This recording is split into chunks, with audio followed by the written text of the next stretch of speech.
For a third point of view, we turn to Republican Senator Mike Lee, conservative Republican, I should add. He's from Utah, but he joins us here in Washington this morning. We're glad to have you.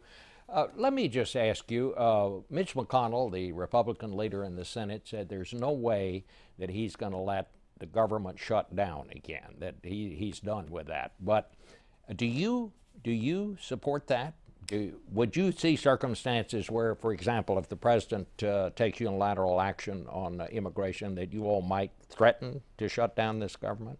I think Senator McConnell's right. I think we're not heading into a government shutdown, and there are a lot of reasons for that. One of them has to do with the fact that this president has a few options in front of him. Now, he can listen to the American people who have just spoken, just weeks after he said that his policies will be on the ballot. And one of those policies was, in fact, possible executive action on amnesty.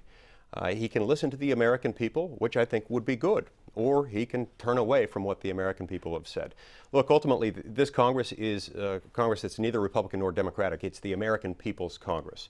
And Congress is going to stand up to the president, and the American people expect them to do that. 74% of those who voted in last week's election opposed the president taking this kind of unilateral executive action. And I think even if he doesn't respect elections, he at least needs to respect the rule of law.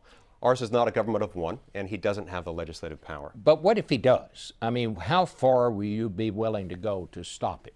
You know, exactly what we do may depend on what he does and when he does it, how he goes about it, and what his proposed basis for doing that is. It's difficult for us to know how best we should respond when we don't know what he's going to do yet.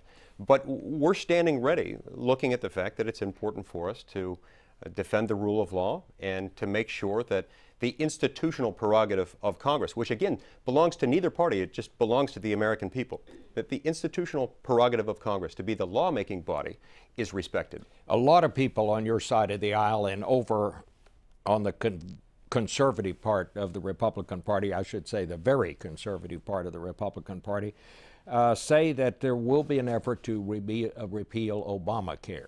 Now, you know as well as I do that whatever you do on that, you don't have the votes to override a presidential veto. That's right. Will that be a big priority for you, or will you concede that there's no way you can defeat Obamacare? Look, there are a lot of important policies for us to tackle in the upcoming Congress. We've got a lot of things to go after. I think that's one of them. I do think that a vote on a full repeal measure is likely, possibly on budget reconciliation. And even though we don't have the votes to override the veto, if that's what the president wants to do, the president needs to stand ready to explain to the American people why it is that a health care law that's making health care more expensive and more difficult for many people to get is still a law that he wants to impose on them. Well, will you try to change it?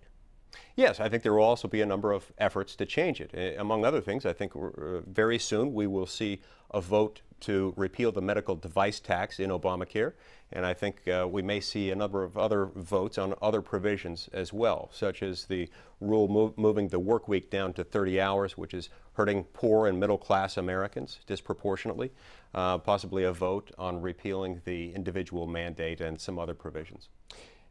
Do you think your colleague Ted Cruz said that if you nominate for president next time out somebody like Bob Dole or John McCain, that you're going to elect Hillary Clinton? Does it have to be a conservative candidate next time out for you, and who would that be?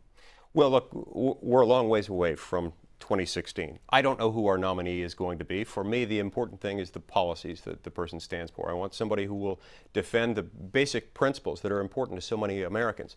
The ability to have more government decisions made closer to home, the ability to have more decisions affecting patients made by patients themselves in consultation with their doctors and not by government bureaucrats in Washington. Those are the things that I'm worried about. I'm focused on the policies, not the personalities. Senator, thank you so much for joining us, and we'll be right back.